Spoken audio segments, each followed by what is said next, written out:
تو یہاں پر بڑا کمنڈیبل یہ بھی ہے کہ جس طرح سے ساری خواتین نے اور پھر ان کے جو مرد پارلیمنٹیرینز تھے انہوں نے جس طرح سے جواب دیا، یہ بھی بڑا قابل تحسین ہے۔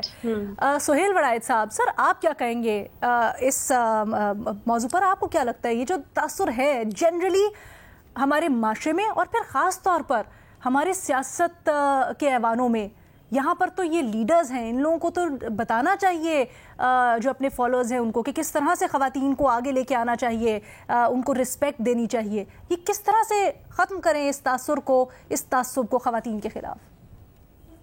جی یہ دیکھیں، یہ تو سماجی رویے کا اظہار ہے۔ بدقسمتی سے بڑی بدقسمتی ہے کہ ہمارے سماجی رویے کچھ اسی قسم کے ہیں، اسی لیے پبلک میٹنگز میں مذاق اڑایا جاتا ہے۔ مولانا جو ہیں چترالی صاحب، ان کو یہ جرأت ہے کہ وہ پارلیمنٹ میں اس طرح کی بات کریں۔ یہ عمومی سماجی رویہ ہے، اس کو کنڈیم کرنے کی ضرورت ہے۔ اور جنرلی اصل میں تو بات ہے بچوں کو شروع سے تعلیم و تربیت دینے کی ضرورت ہے۔ بچوں کو شروع سے خواتین کی عزت، تربیت اور ان کی گھٹی میں یہ ڈالنے کی ضرورت ہے کہ وہ ان کی کیسے عزت کی جاتی ہے۔ ہمارے ہاں بچپن سے ہی اسکولوں میں تربیت دی جاتی، گھروں میں تربیت دی جاتی کہ کس طرح سے عورتوں کو فیس کرنا ہے۔ باہر کی دنیا میں یہ بتایا جاتا ہے کہ عورتوں کو دیکھنا کس طرح سے ہے۔